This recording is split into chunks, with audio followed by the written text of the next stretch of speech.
Phone tapping వ్యవహారంలో హరీష్ రావుకు ఊరట. హైకోర్టు తీర్పునే సమర్థించిన సుప్రీంకోర్టు. రాష్ట్ర ప్రభుత్వం వేసిన పిటిషన్ల కొట్టివేత.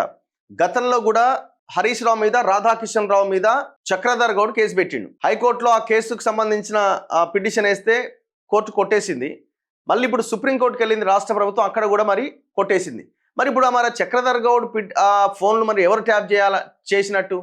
సరే, ఇప్పుడు హరీష్ రావు ట్యాప్ చేయలేదు అని కోర్టులు భావిస్తున్నాయేమో.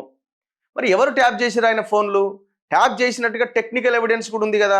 ఎవరు చేసినారు మరి? ఫోన్ ట్యాపింగ్ ఫిర్యాదుపై నమోదైన కేసులో మాజీ మంత్రి హరీష్ రావుకు సుప్రీంకోర్టులో ఊరట లభించింది. గతంలో ఈ కేసును తెలంగాణ హైకోర్టు కొట్టేస్తే రాష్ట్ర ప్రభుత్వం సుప్రీంకోర్టును ఆశ్రయించింది. సర్వోన్నత న్యాయస్థానం కూడా హైకోర్టు తీర్పునే సమర్థిస్తూ రాష్ట్ర ప్రభుత్వం దాఖలు చేసిన పిటిషన్లను డిస్మిస్ చేసింది.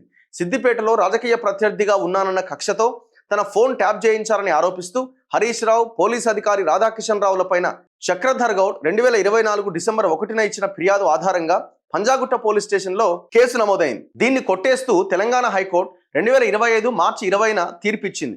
ఈ తీర్పు సవాల్ చేస్తూ రాష్ట్ర ప్రభుత్వం అదే ఏడాది జూన్లో సుప్రీంకోర్టులో పిటిషన్ దాఖలు చేయగా సోమవారం విచారణకు వచ్చింది. Justice BV Nagarathna, justice Ujjal భూయాన్లతో కూడిన ధర్మాసనం వీటిని విచారించింది.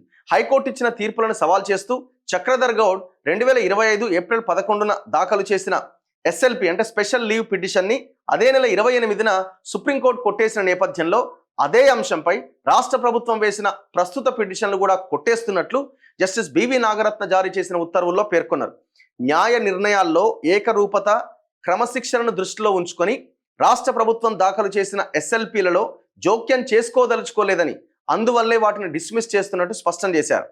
ఈ ఉత్తర్వులు ప్రస్తుత కేసుల్లో కక్షిదారులుగా ఉన్న వారికి మాత్రమే వర్తిస్తాయని పేర్కొన్నారు. ఇప్పుడు మేము జోక్యం చేసుకోలేము అని కోర్టు చెప్తున్నది. మరి ఇప్పుడు ఎక్కడ పోవాలి ఆయన? నా ఫోన్లు ట్యాప్ అయినాయి అని ఆయన తిరుగుతున్నాడు. మరి ఆయన ఎక్కడ పోవాలా ఇప్పుడు? ఆ చక్రధర్ గౌడ్ మరి ఆయన ఫోన్లు ఎవరు ట్యాప్ చేసినారు?